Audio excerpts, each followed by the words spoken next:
482 ये वाला नहीं, ये वाला 482 या ये वाला 482? बुक का 482।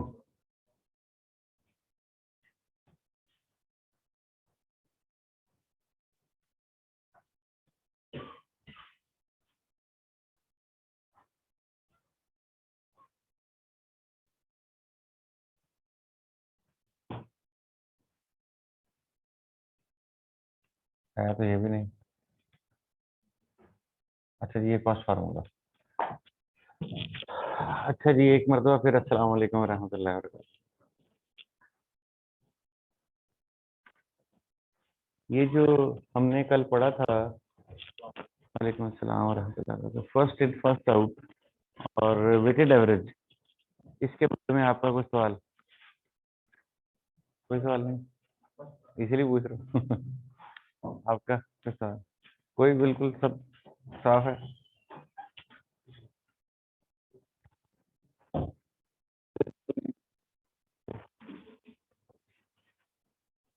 आपका कोई सवाल? आपका कोई सवाल? आपने क्यों नहीं? आपका कोई सवाल?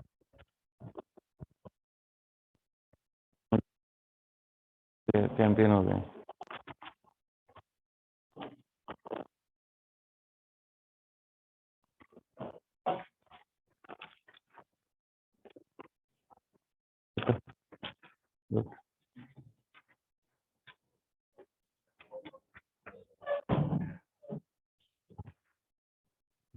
कल हमने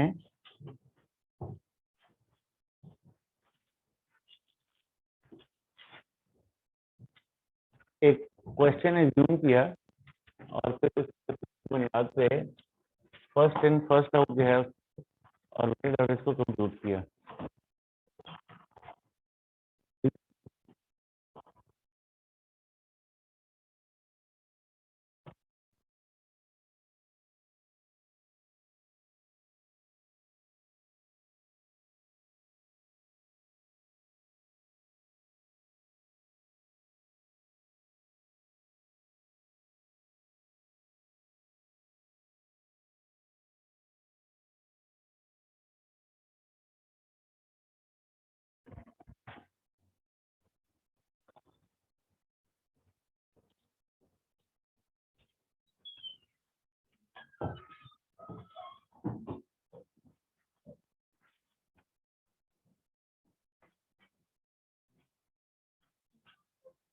ये दोनों चीजें हमने कल डिस्कस कर ली। क्या तरीकाकार हमने अडॉप्ट किया था कि हमने टोटल परचेज भी वेटेड एवरेज के लिए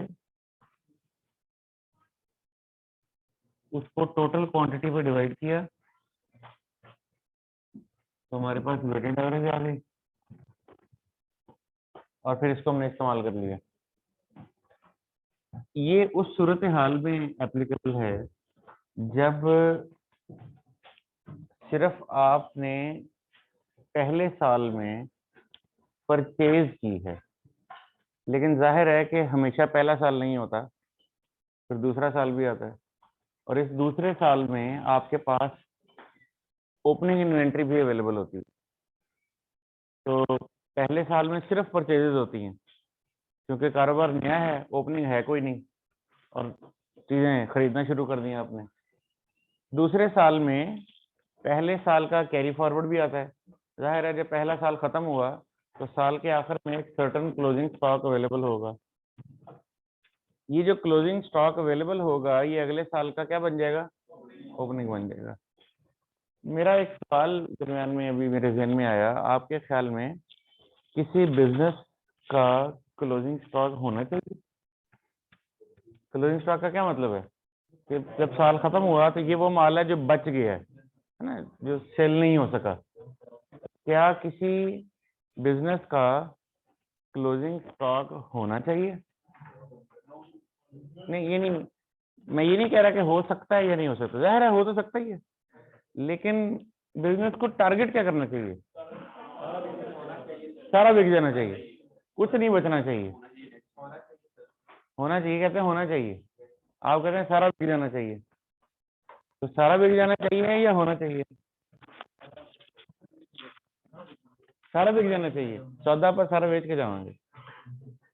क्या सौदा लगाया हुआ है आपने बेचने के लिए? लगाया हुआ, सेब लगाए हुए हैं। आपने क्या लगाया हुआ है? इलेक्ट्रॉनिक्स की दुकान लगाई हुई है। आपने क्या लगाया?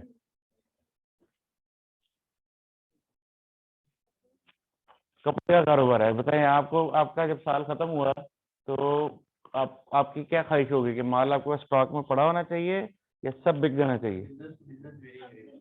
सब बिक जाना चाहिए। आपका क्या ख्याल है? पड़ा होना चाहिए, क्यों? ये बड़ा इंटरेस्टिंग सवाल होता है। क्यों जी, क्यों होना भी चाहिए, क्यों? पोटैटो, पोटैटो कहाँ से आ गया?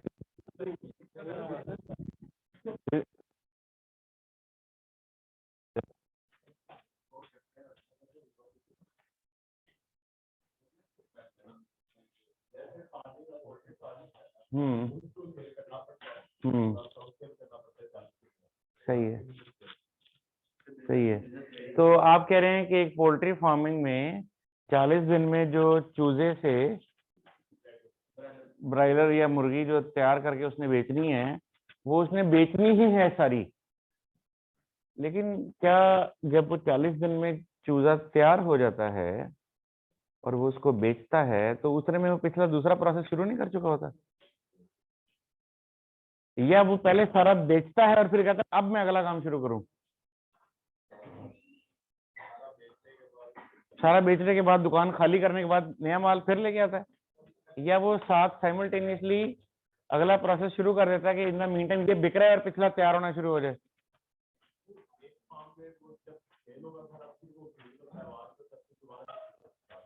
ओके, मेरे लिए नई बात है, बता रहे हैं ऐसा होगा। ठीक है, मजे का लेंगे।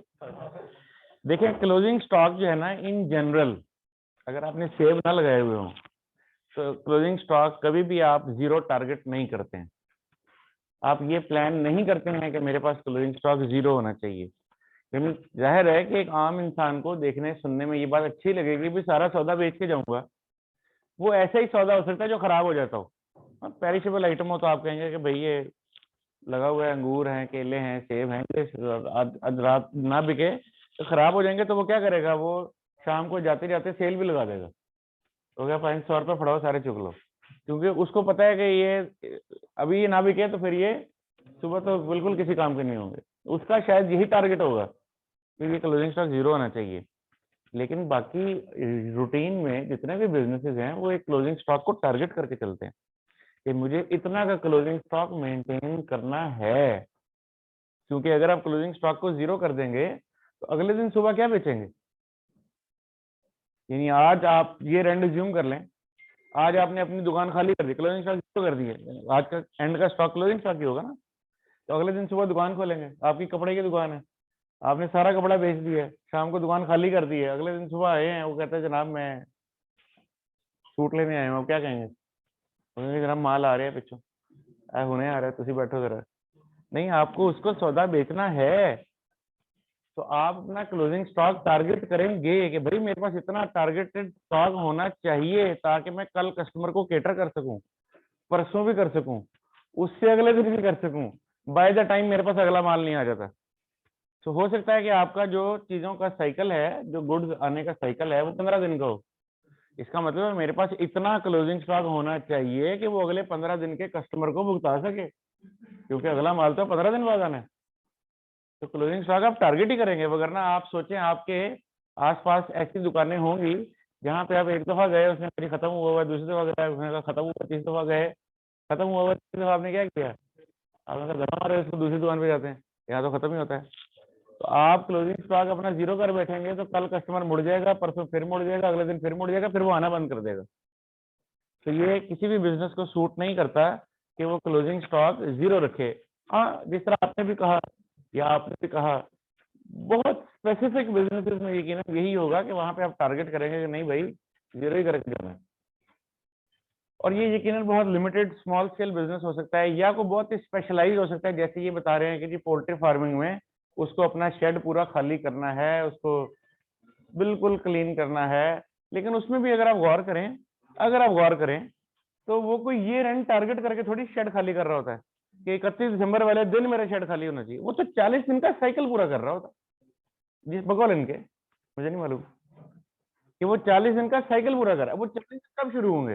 हो सकता है 23 दिसंबर को शुरू हुए हो, तो 31 को स्टॉक होगा। नहीं, मुझे नहीं मालूम, ये बता रहे हैं भाई, ये बता रहे हैं, मुझे नहीं मालूम। मैंने मान लिया वो ठीक बता रहे होंगे। मैं कह रहा हूँ कि किसी बहुत स्पेसिफिक बिजनेस में शायद इस तरह की नीड हो सकती है कि मुझे एक दफा पूरी दुकान को खाली करना है, दुकान से मेरा शेड या जो भी है उसको खाली करना है, क्लीन करना है, जीरो से दोबारा से उसमें माल डालना है। हो सकता है, हो सकता है।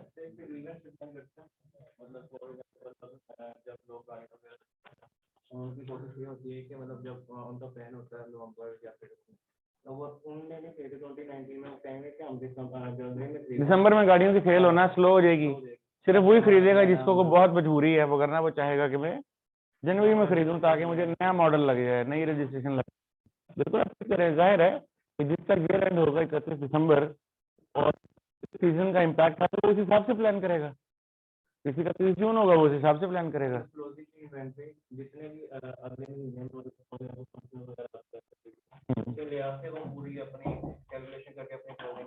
जी, वो अपने बिजनेस के हिसाब से तय करेगा कि उसकी अगले दिनों की डिमांड क्या है और उसके पास न्यू स्टॉक को रिप्लेस करने का लीड टाइम क्या है, कितना टाइम उसको लगता है स्टॉक रिप्लेस करने में।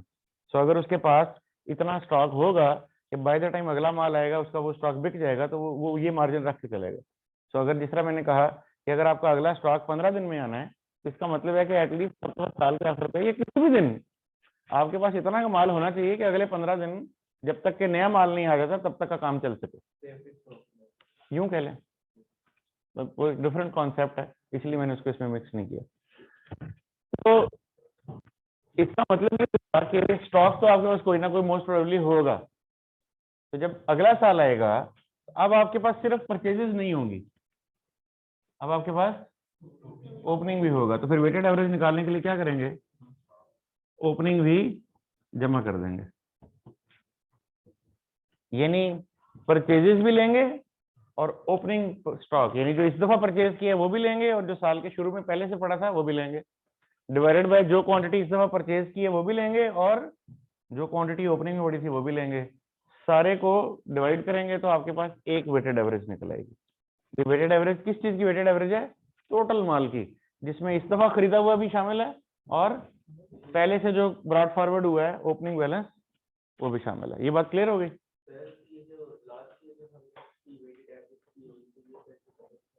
ये उसमें काउंट हुआ होगा अगले में, अब हम इसको फिर से शामिल कर रहे हैं, हो जाएगी। यानी मिसाल के तौर पे मेरे पास ओपनिंग में स्टॉक पड़ा हुआ है 50 रुपए केजी के हिसाब से, इस मरतबा मैंने और माल खरीदा है, वो कोई 52 पे खरीदा है, कोई 55 पे खरीदा है, कोई 53 पे खरीदा है। अब मैं ये कह रहा हूँ कि जो इस दफा खरीदा है ये जमा जो ओपनिंग में 52 वाला पड़ा था, इन सारों को इकट्ठा कर दो और एक वेटेड एवरेज निकाल दो। ठीक है, ओके। अच्छा, ये वेटेड एवरेज कितने अरसे बाद निकलेगी? साल बाद नहीं, अभी हमने यही बात की ना कि पूरी क्वांटिटी इकट्ठी कर दें परचेज और ओपनिंग भी ले लें। तो ये जो टोटल परचेज है ये कितने अरसे की परचेज है? पूरे साल की। यानी हम वेटेड एवरेज एनुअल बेसिस पे कंप्यूट कर रहे हैं। ये वेटेड एवरेज हम मंथली बेसिस पे भी कंप्यूट कर सकते हैं। हम कहें भाई इस महीने टोटल परचेज कितनी हुई जमा इस महीने का ओपनिंग बैलेंस क्या था, उसके पैसे भी जमा कर लो, डिवाइडेड बाय क्वांटिटी भी लिख लो, तो हमारे पास वेटेड एवरेज निकलेगी जनवरी की। फिर फरवरी में आएंगे, फिर फरवरी की टोटल परचेजेस ले लेंगे जमा फरवरी का ओपनिंग बैलेंस, वो जो जनवरी का क्लोजिंग था वो फरवरी का ओपनिंग बैलेंस ले लेंगे डिवाइडेड बाय क्वांटिटी, ये फरवरी की वेटेड एवरेज। इसी तरह मार्च की वेटेड एवरेज, इसी तरह। So you see weighted average annual भी कंप्यूट हो सकती है, मंथली भी हो सकती है, क्वार्टरली भी हो सकती है, सेमी एनुअल भी हो सकती है, वीकली भी हो सकती है, डेली भी हो सकती है। बात समझ है? वेटेड एवरेज कैसे अप्लाई करनी है ये आपने फैसला करना है। स्टैंडर्ड ने नहीं बताया, उसने कहा भाई देखो मैं तुम्हें बता रहा हूँ एक तरीका होता है वेटेड एवरेज, ये तुम इस्तेमाल कर सकते हो। अब ये वेटेड एवरेज मंथली लगेगी, वीकली लगेगी, डेली लगेगी, एनुअली लगेगी ये आपका बिजनेस डिसीजन है, स्टैंडर्ड को इससे कोई सरोकार नहीं है।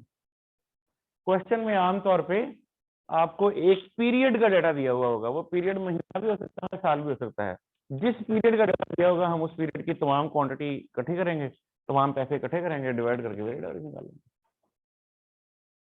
ट्रिक कहाँ पे हो सकता है कि एग्जामिनर आपको फॉर एग्जांपल 2 महीनों का डाटा दे दे, जनवरी में ये परचेज हुआ, ये परचेज हुआ, ये परचेज हुआ, ये परचेज हुआ, फरवरी में ये परचेज हुआ, ये हुआ, ये हुआ, ये हुआ, ये हुआ, तो कहे वेटेड एवरेज लगाया और नीचे एक लाइन लिख दे, the management follows a monthly weighted average method.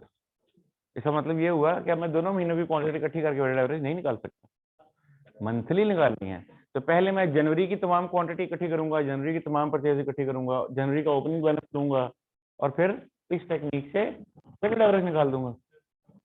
फिर मैं फरवरी में आऊंगा, अब फरवरी की तमाम परचेज इकट्ठी करूंगा, फरवरी के ओपनिंग यानी कि जनवरी का क्लोजिंग वो बैलेंस लूंगा और फिर इसी टेक्निक से फरवरी का वेटेड एवरेज निकाल दूंगा। जनवरी के अंदर होने वाली ट्रांजैक्शन पे जनवरी की वेटेड एवरेज अप्लाई करूंगा और फरवरी पे होने वाली ट्रांजैक्शन पे फरवरी की वेटेड एवरेज अप्लाई करूंगा। बात समझ रहे? ये जो मैंने अभी बात की कि जनवरी में होने वाली ट्रांजैक्शन पे जनवरी की वेटेड एवरेज अप्लाई करूंगा, तो ये कौन सी ट्रांजैक्शन है जिसपे वेटेड एवरेज अप्लाई होनी है, इसको हम अब करते हैं आगे बढ़ते।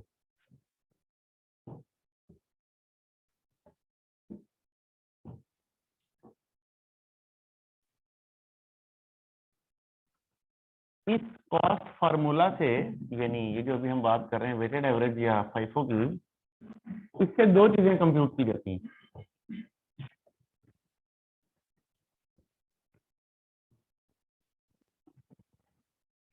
Cost of stock in hand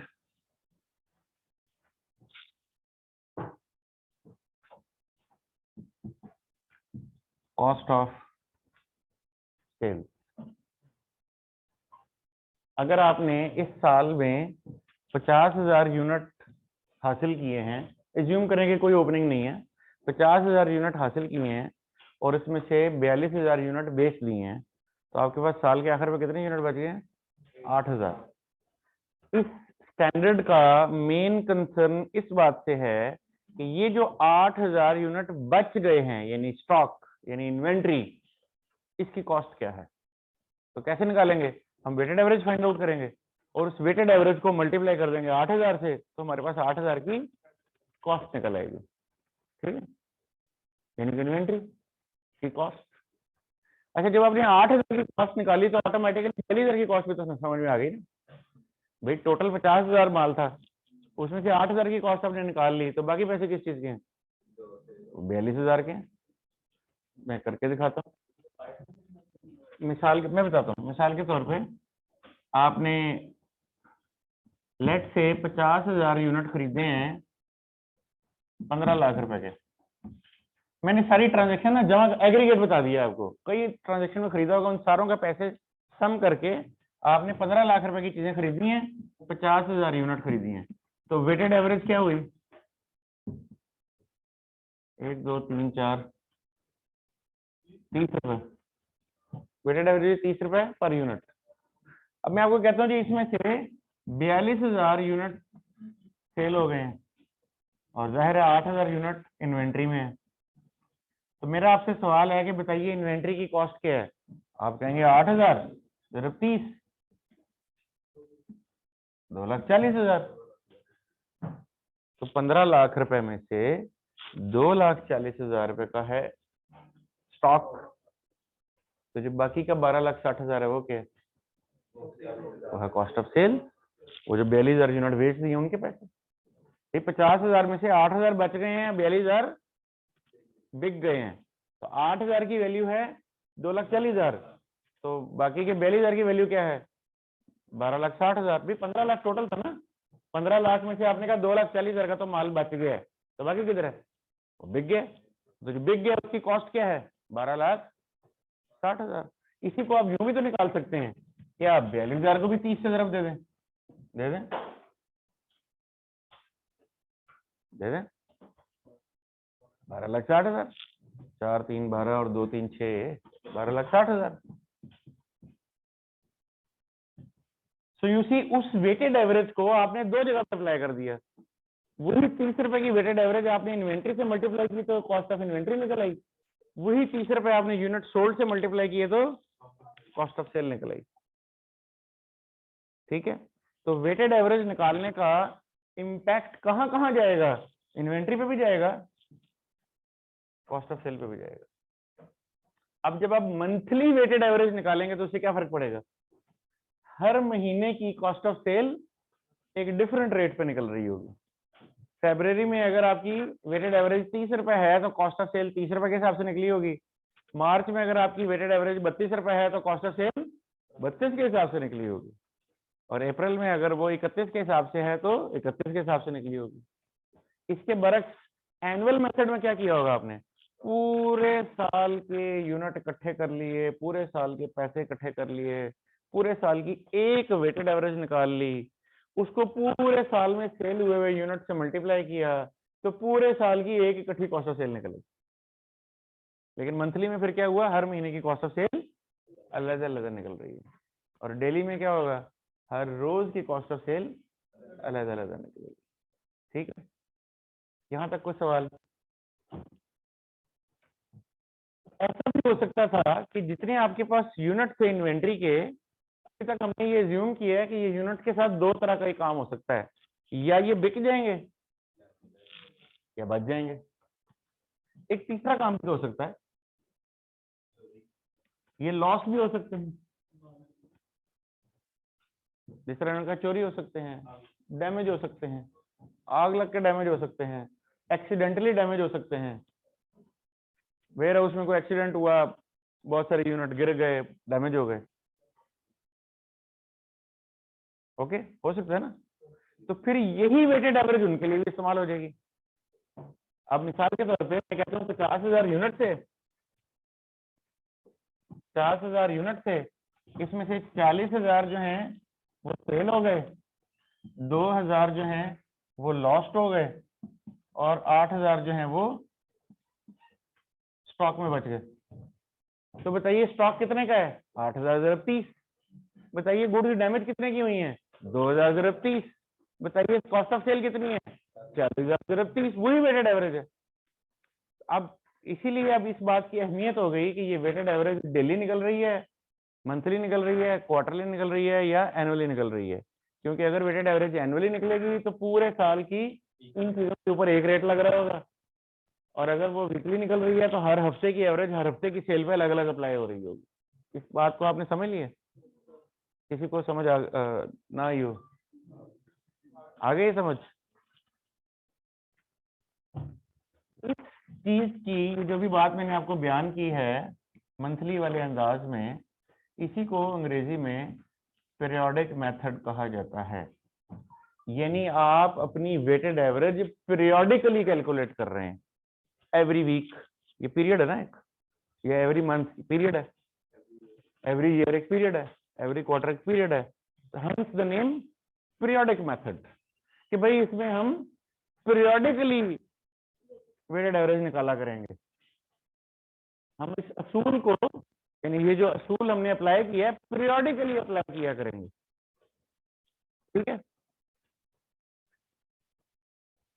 अगर ये काम, अगर ये पीरियोडिक ना रहे, यानी पीरियड पे डिपेंडेंट ना रहे, बल्कि ट्रांजैक्शन पे डिपेंडेंट कर दिया जाए कि हम ये वेटेड एवरेज हर ट्रांजैक्शन पे अप्लाई करेंगे, तो ये परपेचुअल मेथड कहलाएगा।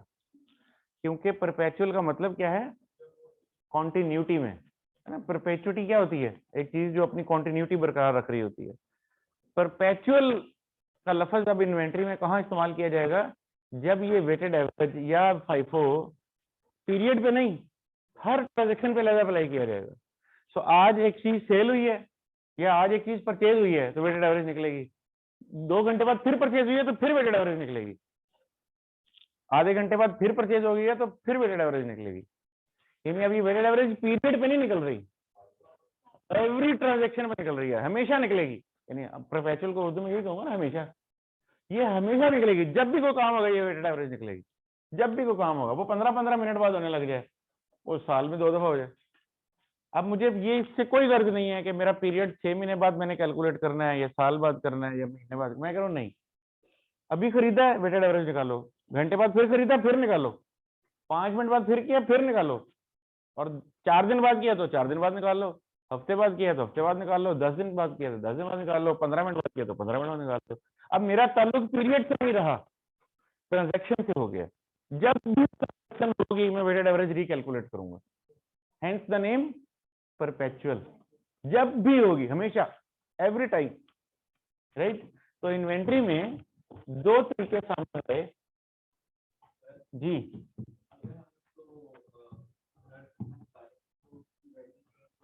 जी बिल्कुल, जाहिर है होते रहेगी।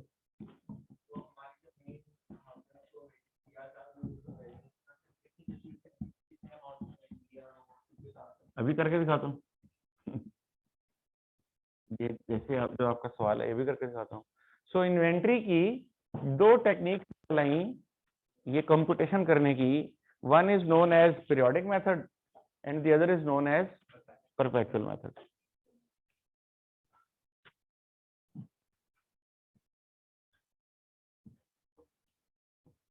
इन्वेंट्री को रिकॉर्ड करने की दो टेक्निक्स हैं, एक पीरियोडिकली, एक perpetually.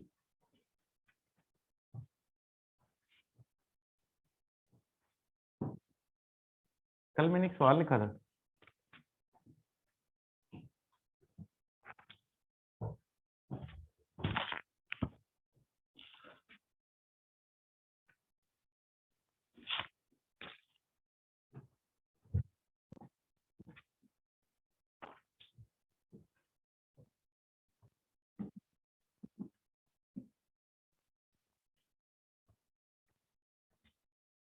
following information pertains to one house product for the month of January.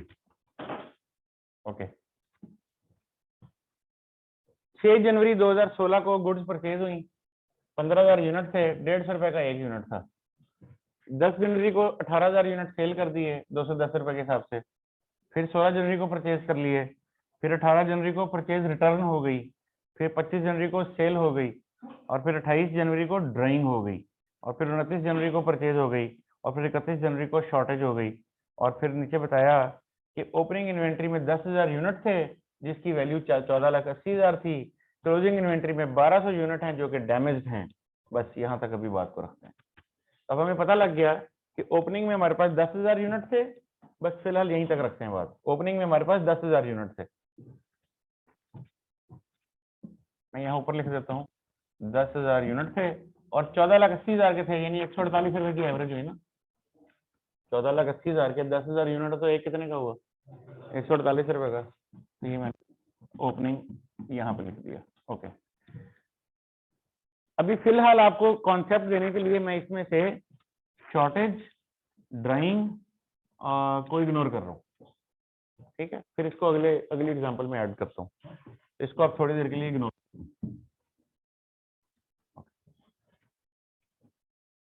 Weighted average apply करते हैं और पीरियोडिक से अप्लाई करते हैं, तो और मंथली पीरियोडिक लगाते हैं। जनवरी का महीना है, 1 महीने की एवरेज लगाते हैं। क्या करेंगे, ये परचेज ले लेंगे, ये परचेज ले लेंगे, परचेज रिटर्न भी ले लेंगे, जाहिर है वो वापस हो गई है, और फिर परचेज ले लेंगे और ओपनिंग भी ले लेंगे। इन सबको जमा कर लीजिए। जमा 15,000 25,000, जमा 13,000 38,000, नफी 1,000 37,000, और फिर 10 47,000। टोटल क्वांटिटी कितनी हो गई, 47,000। हमारे पास 47,000 टोटल यूनिट्स हैं और उनकी वर्थ कितनी है, ये 150 के हिसाब से कितने पैसे बने, 22,50,000। 15 तो 22,50 ही होना चाहिए। मैं एक्चुअली कंप्यूट किया देता हूँ, ये 14,80,000 है, ये 15,000 जरा 150, 22,50,000। अच्छा फिर क्या है, 13,000 जरा 160, 20,80,000। फिर है 1,000 जरा 150, 1.5 लाख माइनस क्योंकि रिटर्न हो गई है, और फिर 10,140 से 14 लाख रुपया। इन सबको जमा कर लें, 14 लाख 20 34 80 34, 2, 36, 20, 56, 57, 30 और 58, 10 और 62 और 72, 10 और 71, 10 और 70, 60।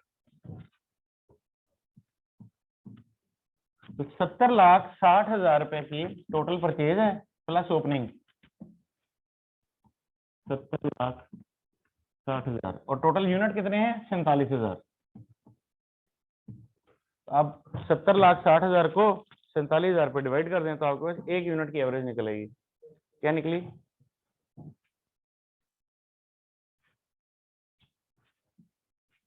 जी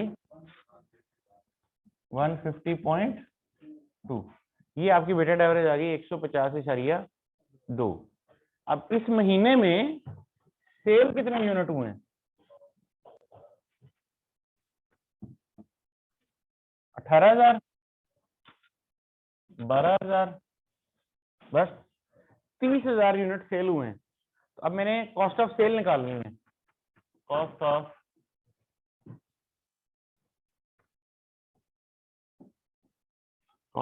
सेल, कॉस्ट ऑफ सेल कैसे निकालूंगा? 30,000 यूनिट सेल हुए हैं और एक यूनिट की एवरेज क्या है 20 पैसे, तो मेरे पास कॉस्ट ऑफ सेल निकलेगी।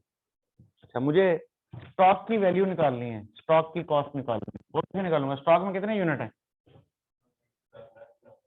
47,000 यूनिट मेरे पास टोटल थे, ओपनिंग जमा परचेज 47,000 यूनिट मेरे पास टोटल थे, उसमें से 30,000 मैंने बेच दिए। तो पीछे बचे कितने? 17,000। ये मेरा स्टॉक है, इसकी वैल्यू कैसे निकालेंगे? 17,000 इंटू 150 तो मेरे पास स्टॉक की वैल्यू निकल आएगी। जो भी ठीक है, जो भी ठीक।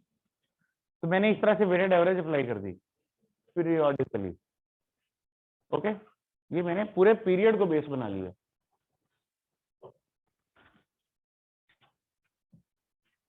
यही सवाल दोबारा से, और अब हम पीरियड को बेस नहीं बनाएंगे, अब हम ट्रांजैक्शन को बेस बनाएंगे। एवरी ट्रांजैक्शन हम नई एवरेज कैलकुलेट करेंगे, एवरी ट्रांजैक्शन। सारे फोटो ले रहे, मैं भी ले लेता हूँ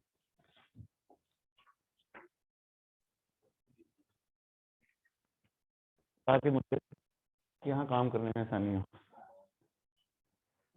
अच्छा जी, अब आपके पास है, अब मुझे वेटेड एवरेज निकालनी है।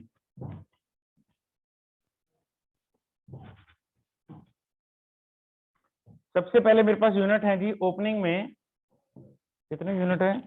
10,000। एक यूनिट कितने का है? 148 का और 14,80,000 रुपए का।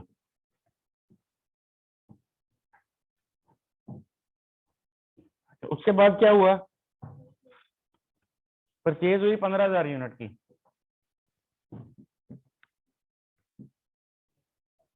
और ये हमने खरीदे 150 के हिसाब से। कितने हो गए पैसे? 22,50,000। दोनों जमा कर दें। 22, 4, 26, 10, 36, 37,30,000।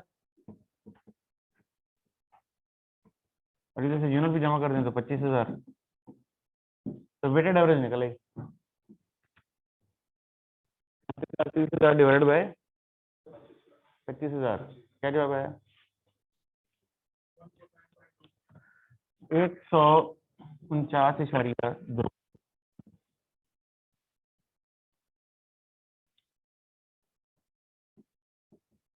ये मेरी वेटेड एवरेज निकली है। अभी सिर्फ 2 ट्रांजेक्शन हुई है, ज़ाहिर है एवरेज के लिए कम से कम 2 चाहिए थी ना। ओके, नेक्स्ट क्या काम हुआ? ये काम हुआ है 6 जनवरी को, उससे अगला काम हो रहा है 10 जनवरी को। सब डेट की तरतीब से चल रहा हूँ। अब 10 जनवरी को क्या हो रहा है? सेल हो रहे हैं यूनिट। कितने? 18,000। तो ये जो यूनिट सेल हुए हैं 18,000, इसकी मैं कॉस्ट क्या लूंगा? 149.2, क्योंकि जिस वक्त ये यूनिट सेल हो रहे हैं इस वक्त एवरेज क्या कैलकुलेट हुई है? 149.2। तो मैंने 18,000 यूनिट 149.2 के हिसाब से बेच दिए। कॉस्ट ऑफ सेल कितनी आ गई? 26,85,600। ओके, अब मेरे पास यूनिट बच कितने गए? 7000। इसमें से 18000 यूनिट निकल गए ना, 26,85,600 के हिसाब से। तो पीछे कितने पैसे बचे? यहाँ 7000 बचे और यहाँ 10,44,400 रुपये। कितने? 10,44,400। और इसकी एवरेज क्या होगी? वही 149.20। एवरेज वही चल रही है ना, 149.20 निकला था, वही एवरेज यहाँ अप्लाई, तो बकाया भी वही चल रहा है ना। ओके, अब अगली ट्रांजेक्शन क्या हुई है? 16 तारीख को अगली ट्रांजेक्शन हुई है। अब 16 तारीख आ गई है, 16 को हमने गुड्स परचेज कर लिए। कितनी? 13,000। किस रेट के हिसाब से? 160 के हिसाब से। कितने पैसे बने? 20,80,000। यही कैलकुलेट किया था मेरा ख्याल है। अब टोटल कर दें, 13 और 7 कुल यूनिट कितने हो गए? 20,000। और कुल पैसे कितने हो गए? 20, 30 लाख, 31,24,400। अब 31,24,400 को 20,000 पर डिवाइड कर दो, तो जवाब क्या है आपके पास? 15.6, 156.2 नई एवरेज निकल आई। फिर आगे क्या हुआ? 16 के बाद 18 तारीख को 1000 गुड्स वापस हो गई, माइनस कर देते हैं। अच्छा, कितने वाली माइनस हुई? 150 वाली। ये जो हमने खरीदी थी ना पीछे, ये 150 वाली, इनमें से वापस गई है, तो वापस निकाल देते हैं 150 वाली। तो ये हो गया 1.5 लाख रुपया। ओके, अब यूनिट कितने रह गए? 19,000। पैसे कितने रह गए? 31,24,400 में से 1.5 लाख निकाल दिया, 2974400। अब इसको इस पे डिवाइड करें, फिर एक नई वेटेड एवरेज निकलेगी, 155। ओके, उसके बाद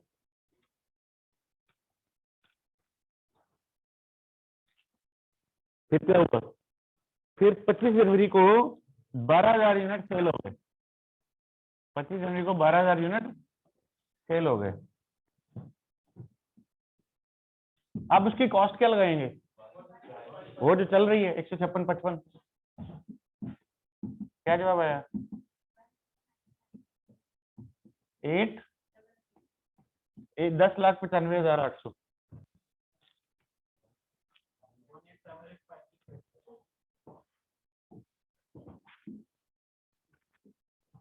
18,78,600, 18,78,600। ये ठीक है, क्योंकि 12-15 तो 18 हो ही जाता है। ओके, उसके बाद अच्छा, तो यहाँ पे अब हम इसको निकाल देते हैं। 12,000 यूनिट, 12,000 यूनिट सेल हो गए, 18,78,600। नहीं, दूसरी तो वही चल रही होगी, 156.55 ही था ना। इसके बचे 7,000 यूनिट, और इसमें से ये पैसे निकाल दें, 15,81,160। यार 400 में से 600 या तो 200 आना चाहिए।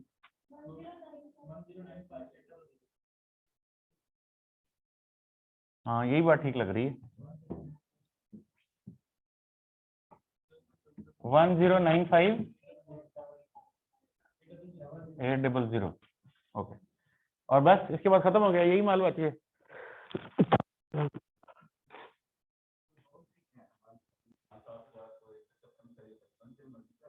नहीं, हम तो वही काम कर रहे थे ना कि एक एक दफा चेंज देखते आ रहे थे, तो बात कोई बात है, लेकिन वो कैसे पैदा, वो जवाब कैसे निकला? 7,000 कैसे? 7,000 कैसे निकला? इसी तरह निकला ना कि इसमें से माइनस किया तो निकला ना 7,000। तो ऐसे ही करेंगे। आप ठीक कह रहे हैं, लेकिन मैं ये कह रहा हूँ कि उस 7,000 को निकालने के लिए तो कुछ करना पड़ेगा ना, वो यही करना पड़ेगा जो मैंने आपके सामने रखा है। तब ये 7,000 10,95,800 का क्या मतलब है? 7,000 ज़रब 156.55 इज इक्वल टू 10,98,000, 10,95,800। अब अभी हमने जो दूसरी तरह से काम किया था, उसमें हमारे पास रिजल्ट आया था, उस वक्त मैंने लिखा नहीं था, उस वक्त था जी 17,000 ज़रब 150 20 नहीं 7,000 7,000 की 17,000 सवाल आगे चल रहा है अभी। अच्छा सॉरी, इसके बाद 10,000 यूनिट और खरीदे हैं, अभी बात आगे चल रही है। इसके बाद 10,000 यूनिट और खरीद लिए हैं तो यूनिट हो गए 17,000। कितने के खरीदे हैं? ये खरीदे हैं 140 के हिसाब से, तो 14 लाख रुपए के। इसको जमा कर लें तो ये हो गया 24,95,800 डिवाइडेड बाय 17,000 40 अब आपके पास 17,000 का स्टॉक है जिसकी वैल्यू है 24,95,800। अगर हम वापस आए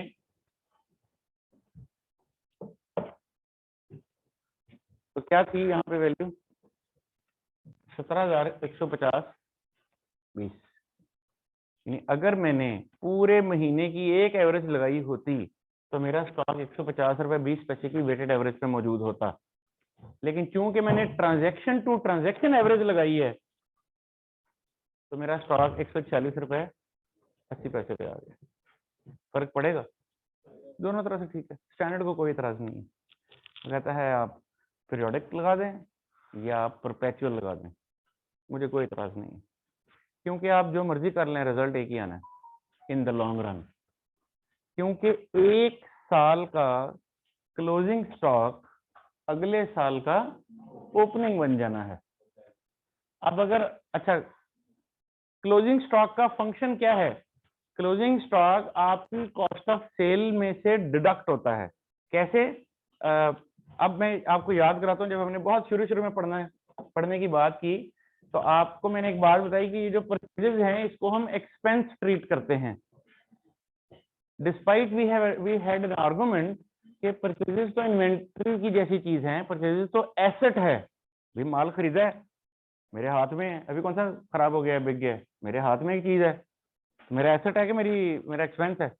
एसेट है। लेकिन हमने कहा नहीं, इसको कहेंगे एक्सपेंस। यही किया ना, नहीं कहा। इसीलिए कहा कि अब आप एक्रूवल एंड प्रीपेमेंट को याद करें।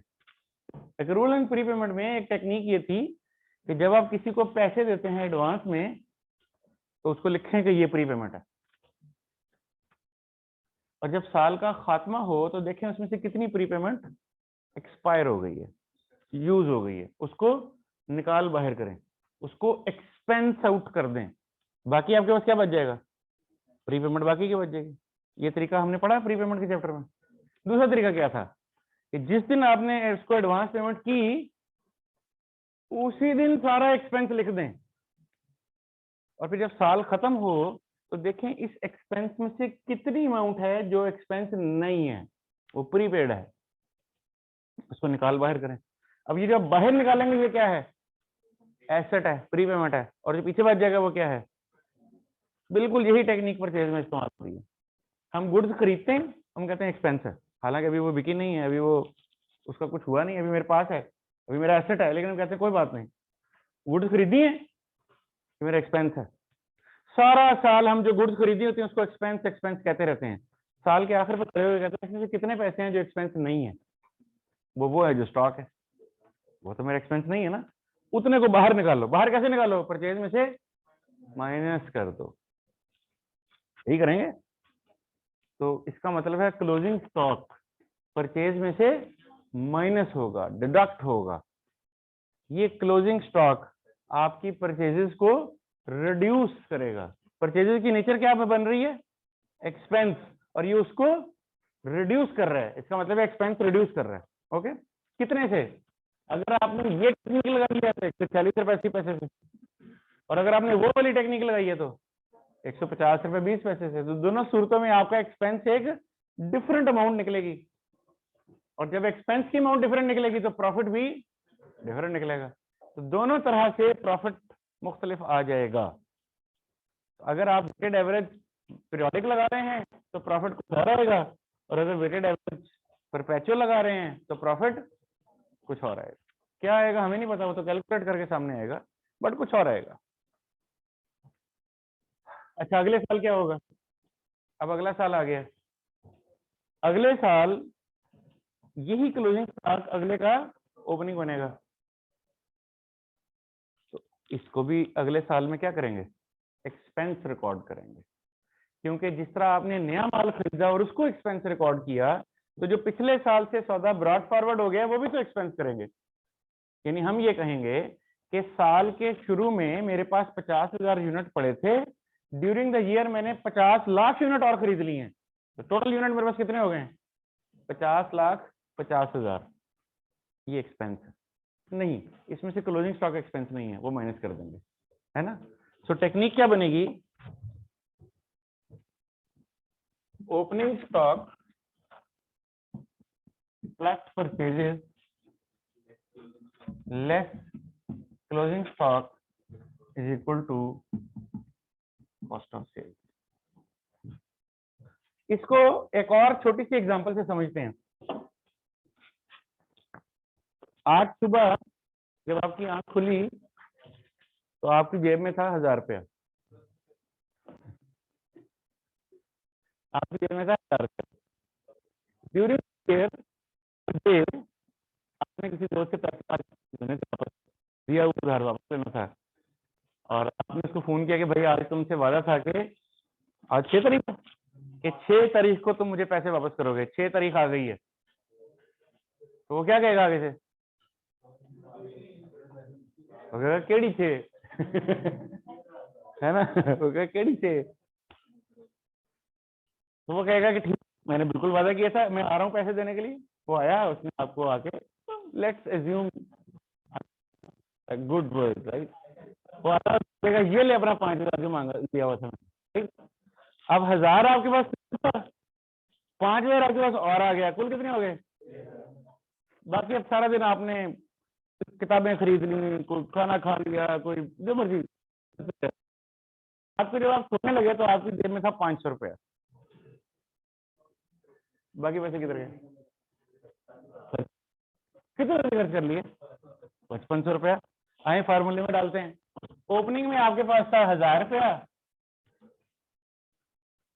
ड्यूरिंग द डे आपके पास आया 5,000 और, सोने लगे तो जेब में कितना है 500, जवाब क्या आया 5500, ये खर्च हो गया। स्टॉक होता, ओपनिंग में इतना स्टॉक था, इतना माल और आ गया, टोटल हो गया इतना माल, इसमें से ये बच गया है, तो बाकी किधर गया, बिक गया होगा, बिक गया होगा। मैं एज्यूम ही कर रहा हूँ, जरूरी नहीं है कि बिका ही हो, जला भी हो सकता है। वो आपने देखा है ट्रैक्टर ट्राली के पीछे लिखा होता है हसद ना कर बिजनेस कर, जला होगा, जल गया होगा, किसी को फ्री गिफ्ट दे दिया होगा। हाँ, मार्केटिंग के लिए आप करते हैं ना, फ्री सैंपल डिस्ट्रीब्यूट कर देते हैं, ड्राइंग हो गई होगी, तो परचेज रिटर्न भी हो सकती है, नहीं वो तो हमने परचेज में से लेस रिटर्न करके है, यानी ये जो परचेज है ये रिटर्न वगैरह माइनस करके है। तो इस तरह से एक आम इंसान भी यही काम करता है कि वो अपना ओपनिंग देखता है, उसमें जो उसके पास एडिशन हुए होते हैं वो जमा करता है, जो एंड में बच गया वो नफी करता है, तो उसके पास वो चीज निकल आती है जो यूज हो गई होती है। इसको अब आप क्वांटिटी में भी अप्लाई कर सकते हैं। आपके पास 50 केजी क्या था, आपके पास 50 केजी सोना था,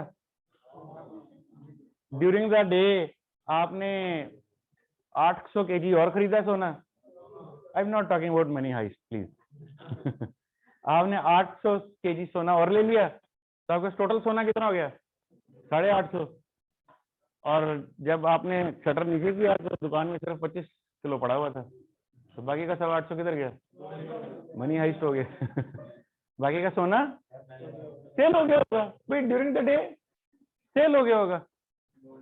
तो opening plus purchases less closing is equal to sold. अब आप यूनिट्स में करेंगे तो मैं कहूंगा ओपनिंग यूनिट जमा परचेज्ड यूनिट नफी closing unit is equal to units sold, और अगर उसी यूनिट के पैसे बना देंगे तो मैं कहूंगा ओपनिंग वैल्यू ऑफ स्टॉक जमा purchases less closing value of the stock is equal to cost of goods sold.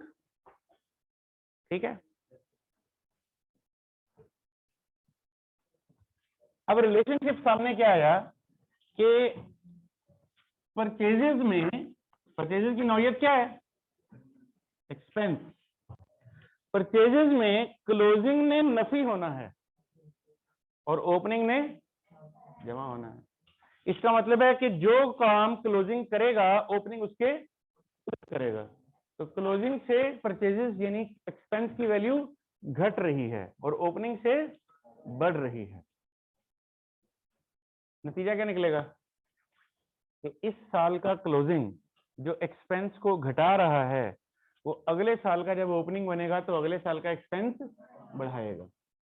अगर आपने इस साल क्लोजिंग स्टॉक रखा है 140 रुपए का, तो वो इस साल आपके एक्सपेंस को 140 से घटाएगा तो अगले ही साल आपके एक्सपेंस को 140 से बढ़ा भी देगा। तो आपस में कैंसिल आउट हो गया 2 सालों का प्रॉफिट अगर इकट्ठा करके देखेंगे। जबकि हाँ मुझे मालूम है, जबकि अगर फर्ज करें कि आपका क्लोजिंग स्टॉक 140 ना होता 160 होता, फिर क्या होता? इस साल अगर वो 160 से एक्सपेंस को घटाएगा तो अगले साल 160 से बढ़ाएगा। कैंसिल हो गया, एसेट है। इसका मतलब है कि जो भी आप क्लोजिंग स्टॉक रखेंगे उसमें अगले साल ओपनिंग बन के कैंसिल हो जाना है। लिहाजा आप वेटेड एवरेज लगा लें या FIFO लगा लें, आप पीरियोडिक लगा लें या परपेचुअल लगा लें, तो इसका प्रॉफिट है। हाँ बस ईयर टू ईयर रिजल्ट बदल जाएगा। इस साल 10 रुपए कम आ जाएगा, अगले साल 10 रुपए आ जाएगा, ओवरऑल रिजल्ट एक ही रहेगा। बताऊंगा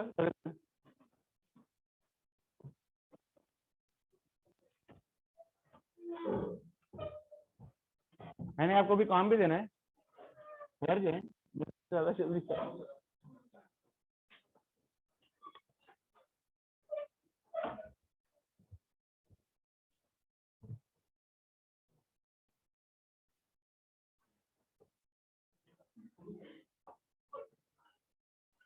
So this question illustration 13, इसमें देखिए यकम जनवरी को ओपनिंग इन्वेंट्री है 100 यूनिट की, 50 रुपए फी यूनिट कॉस्ट है। इस तारीख को सेल हुई है, तो आपने इसको परपेचुअल भी बना देना है, पीरियोडिक भी बना देना है, यानी ट्रांजैक्शन बाय ट्रांजैक्शन एवरेज भी निकाल लेनी है और पीरियोडिक पूरे महीने या पूरे साल की एक एवरेज भी निकाल लेनी, जैसे भी हमने किया। एक चीज का ख्याल रखना है आपने, ट्रांजैक्शन को डेट वाइज लेके चलना है। ये 5 अप्रैल के बाद 14 जुलाई नहीं आता, 9 मई आता है। 9 मई के बाद 14 जुलाई आ रहा है, फिर 25 जुलाई आ रहा है, फिर 22 अक्टूबर आ रहा है, और फिर 23 नवंबर आ रहा है, और फिर 12 दिसंबर आ रहा है। डेट की तरतीब में चलना है, सवाल की तरतीब में नहीं चलना, क्योंकि जाहिर है कि ड्यूरिंग द ईयर इवेंट तो सीक्वेंस टाइम सीरीज में अकर हो रहे होंगे ना। पहले 1 जनवरी आएगी, फिर 2 जनवरी आएगी, फिर 3 जनवरी आएगी, तो इसलिए डेट की तरतीब रखनी। क्या आपने करनी है।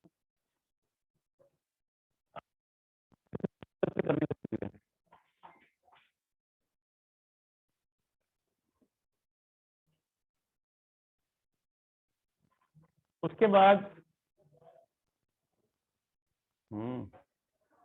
बाद ये वाला सवाल है, एग्जाम्पल 10 का रिटेल, इसमें भी कुछ ओपनिंग यूनिट है और फिर उसके बाद परचेजेज हुई हैं और कुछ सेल हुई हैं और आपको वही कैलकुलेशंस करनी है। ठीक है, तो ये 2 छोटे छोटे से सवाल हैं, ये आपने दोनों वेटेड एवरेज से करने हैं।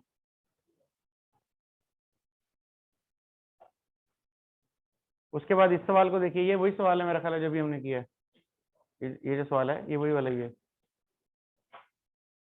हाँ ये वही वाला सवाल है। और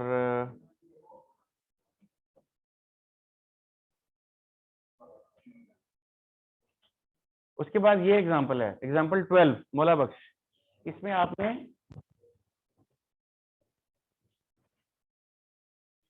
ये शॉर्टेज और ड्राइंग को इग्नोर करना है। ठीक है, बाकी सेम। तो ये इस सवाल को भी आप नोट कर लें। तो मैंने आपको 3 सवाल दिए हैं, इन तीनों सवालों का वेटेड एवरेज से भी और यानी परपेचुअल से भी और पीरियोडिक से भी, दोनों से करना है। Thank you very much.